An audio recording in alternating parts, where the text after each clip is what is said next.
നീ ചെയ്തത് അബദ്ധമായി പോയി നന്ദ. ആ തനൂജയുടെ വീട്ടിൽ പോവാൻ പാടില്ലായിരുന്നു. അതെ നന്ദ, എല്ലാം ഒരുവിധം നന്നായി അവസാനിച്ചതല്ലേ, വെറുതെ പിന്നെയും പ്രശ്നമായില്ലേ?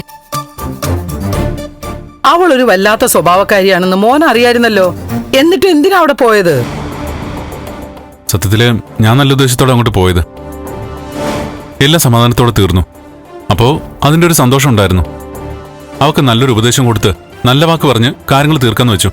എന്നിട്ട് അത് തീർക്കാൻ പറ്റിയോ? ഇല്ലല്ലോ. നന്ദ, ഉപദേശം കൊടുക്കുന്നതൊക്കെ അത് മനസ്സിലാക്കുന്നവർക്ക് വേണം. കല്യാണ സ്ഥലത്ത് വെച്ച് ബഹളം വെച്ച് കല്യാണം മുടക്കാൻ നോക്കിയവളല്ലേ തനൂജ? ഓരോ വീടുകളിൽ ഇടിച്ചു കയറി ചെന്ന് അടിയും ബഹളം ഉണ്ടാക്കാൻ നോക്കിയവള്. പാതിരാത്രി ബാറിലും ക്ലബിലും ഒക്കെ കയറി ചെന്ന് വെള്ളം ഒഴിച്ച് തല്ലുണ്ടാക്കുന്നവള്. അവളുടെ നിലവാരം നിനക്ക് ഊഹിക്കാൻ പാടില്ലേ?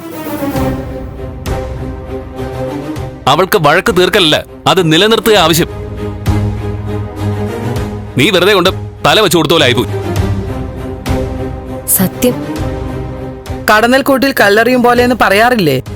ഇളകി വരാൻ ഒരു അവസരത്തിന് കാത്തിരിക്കുമ്പോ അതിന് വഴിയുണ്ടാക്കി കൊടുക്കരുതായിരുന്നു. അവളെ സഹായിക്കാനാ ഭാർഗവ വേണ്ടി ഞാൻ പോയത്. സഹായം അത് അർഹിക്കുന്നവർക്കേ ചെയ്യാൻ പാടുള്ളൂ നന്ദ. പ്രശ്നങ്ങളിൽ നിന്ന് മാറാൻ അവക്ക് എത്ര രൂപയാ വേണ്ടത്? 1 കോടിയല്ലേ? ചെറിയ സഹായം. അവള് പറഞ്ഞു തുടങ്ങിയപ്പോ ഞാൻ സന്തോഷിച്ചു നിൽക്കായിരുന്നു. ചെയ്ത തെറ്റുകളൊക്കെ ഏറ്റു പറയും പോലെ തോന്നി. അവസാനമല്ലേ അവളുടെ ആവശ്യം പറയുന്നേ. എന്തായാലും കഴിഞ്ഞത് കഴിഞ്ഞു.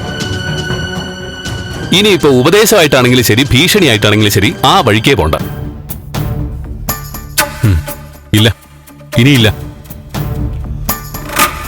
ഉപദേശങ്ങളും നേരായ വഴി കാണിച്ചു കൊടുക്കലും ഒക്കെ നിർത്തി. കുറെ കാലം ആയില്ലേ നന്ദ അവിടെ വീട്ടില് ഒന്നിനു പുറകെ ഒന്നായി ഓരോ പ്രശ്നങ്ങൾ. ഇപ്പോ ഒരല്പസമാധാനം വന്നില്ലേ? ഈ അവസരത്തില് നിങ്ങളൊരു യാത്ര ചെയ്യും. അതേ നന്ദ, ഇവിടെ നിന്നൊക്കെ കുറച്ചൊന്ന് മാറി നിൽക്ക്. അങ്കിളും ആന്റിയും ദേവികയും നീയും കൂടി കുറച്ചു ദിവസം ഏതെങ്കിലും സ്ഥലത്ത് ടൂറിന് പോവും. ഒരു മാറ്റം വരും. മനസ്സ് ശാന്തമായിട്ട് തിരിച്ചു വരാം. ഞാനും ആലോചിച്ച കാര്യ. ആ, സത്യത്തില് ഞാൻ തനുജയെ കാണാൻ പോയത് തന്നെ അവളുടെ ഭീഷണി എന്നേക്കുമായി അവസാനിച്ചു എന്ന് ഉറപ്പുവരുത്താനും കൂടിയാ.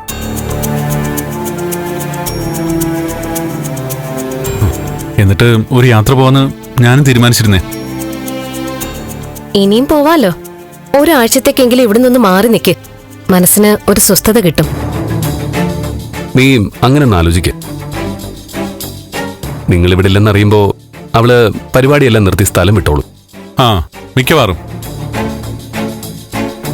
അവളുടെ സംസാരം കേട്ടാലേ ഈ ജന്മം അവളെ ഞങ്ങളെ വിടില്ലാന്ന് തോന്നും.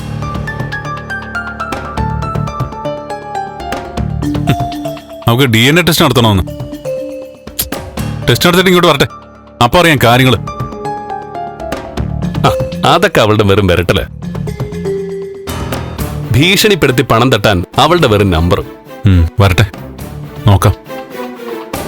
മുരളി, നീ ഒന്ന് വന്നേ.